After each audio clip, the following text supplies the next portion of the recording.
दोस्तों अब तक ऐसा टेलीकॉम इंडस्ट्री के इतिहास में नहीं हुआ होगा जो कि जियो के साथ में हुआ, वो भी एक महीने के अंदर। दरअसल जियो ने करीबन 11 मिलियन अपने सब्सक्राइबर्स खो दिए हैं, वो भी सिर्फ एक महीने में। और ये पिछले महीने की बात है जहां पर 1,10,00,000 लोग इनके नेटवर्क से चले गए। उनको पसंद नहीं आया इनका नेटवर्क, ऐसा सोचेंगे बहुत से लोग। कई लोग ऐसा सोचेंगे कि भैया वो पसंद नहीं करते हैं जियो वगैरह को, इस वजह से उन्होंने कहा कि हम यूज़ ही नहीं कर रहे इसको। लेकिन ऐसी बात नहीं है। दरअसल मेन इशू ये रहा है यहाँ पर कि लो एंड यूज़र जो हैं, जो कि जियो को सस्ता समझकर यूज़ करते थे, रिचार्ज करते थे, लेकिन अब वो रिचार्ज नहीं कर रहे हैं। और रिचार्ज ना करने की वजह से आपकी सर्विसेज सस्पेंड हो जाती हैं, बंद कर दी जाती हैं, जिसकी वजह से आपको इनकमिंग कॉल, आउटगोइंग कॉल सब कुछ बंद हो जाती है। लेकिन जियो के अंदर एक पॉलिसी ये है कि भैया ये दूसरों के मुकाबले में 7 दिन का एक्स्ट्रा टाइम दे देते हैं इसी चीज़ के लिए। लेकिन ये 7 दिन भी काम नहीं आए, पैसों का जुगाड़ नहीं हुआ और लोग रिचार्ज नहीं कर पाए। तो यही इशू है जिसकी वजह से इन्होंने इतने सारे यूज़र्स खो दिए हैं। मे बी ये एक अनएम्प्लॉयमेंट इशू भी हो सकता है जिसकी वजह से ये सारी चीज़ हो रही है, या फिर बॉयफ्रेंड के पास में पैसा नहीं है तो वो रिचार्ज नहीं करवा पा रहे हैं। 11 लाख दोस्तों, आप 1,20,000 रुपए खर्च कर देते हो आईफोन 12 या 13 जो भी फ़ोन ले रहे हो, लेकिन उसके साथ में आपको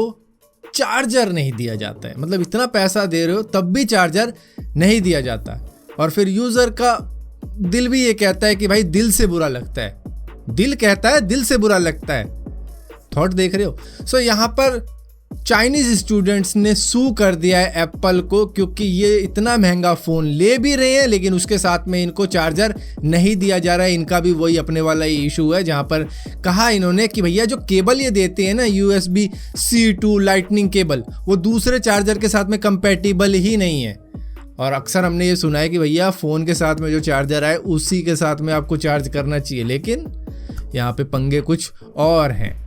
ये कहते हैं कि भैया हम एनवायरमेंटल फ्रेंडली हैं, हम एनवायरनमेंट की बहुत ज़्यादा केयर करते हैं, हमें चिंता रहती है टिम कुक को रात भर नींद नहीं आती है इसकी वजह से, जिसकी वजह से उसने कहा डब्बों में से चार्जर निकालो। एक फ़ायदा तो ये होगा, इससे हमारी कॉस्ट कटिंग हो जाएगी, पैसा बचेगा।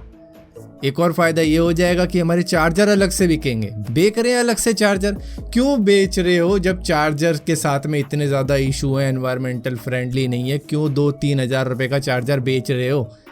और इसी के साथ साथ कहते हैं मैगसेफ टेक्नोलॉजी को हम थोड़ा सा प्रमोट कर रहे हैं। वो 4,500 रुपये का चार्जर है, वो बेचा जा रहा है कि अलग से लोग लेंगे। भाई उसके साथ में ही दे दो, इतना महंगा फ़ोन दे रहे हो।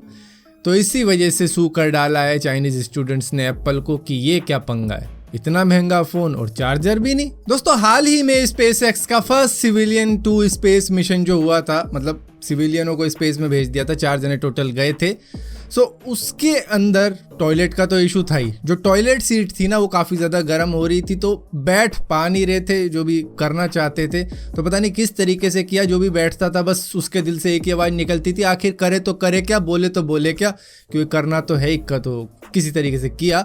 लेकिन वहाँ पर अब एक और इशू पता लग रहा है कि भैया यूरिन लीकेज का भी इशू था इसके अंदर, जो कि मतलब उनका जो 3 दिन का स्पेस का टूर था वो कुछ अच्छा भी था कुछ बुरा भी था।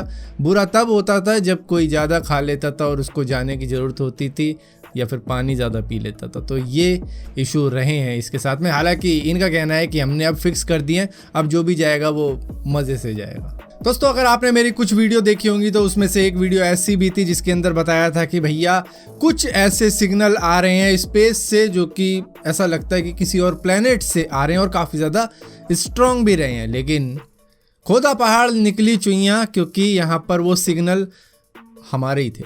मतलब रेडियो का आपस में ही इंटरफेरेंस हो रहा था, जिसकी वजह से इतने ज़्यादा स्ट्रॉन्ग सिग्नल बन रहे थे और इनको लग रहा था कि भैया वो स्पेस से आ रहे हैं, हमको जादू सिग्नल भेज रहा है कि आजा मुझे ले जा। लेकिन यहाँ पर ऐसी कोई भी बात नहीं थी। 2 रेडियो आपस में टकरा रहे थे और इतने ज़्यादा सिग्नल क्रिएट कर रहे थे कि ये खुश हो रहे थे कि हाँ एलियन मिल ही गया इस बार तो। यहाँ पर दोस्तों इंटेल ने अनाउंस कर दिया है अपना 12th generation Elder lake desktop processor के लाइनअप को। यहाँ पर फिर भी इनका आर्किटेक्चर अभी भी नहीं सुधरा है, 10 नैनोमीटर का आर्किटेक्चर है। राइजन के मुकाबले में ये कहा जा सकता है कि ये ज़्यादा पावर कंजम्पशन वाला प्रोसेसर रहेगा, लेकिन यहाँ पर इन्होंने एक बात कही है कि स्पीड के मुकाबले में, परफॉर्मेंस के मुकाबले में ये राइजन से ज़्यादा बढ़िया रहेगा। और ये पर दोस्तों बड़े फ़ोनों का जिनको भी शौक है उनके लिए खबर ये है कि भैया ऑनर ने X30 Max नाम का एक राक्षस नुमा फ़ोन लॉन्च कर दिया है, जिसका डिस्प्ले का साइज़ 7 इंच का है,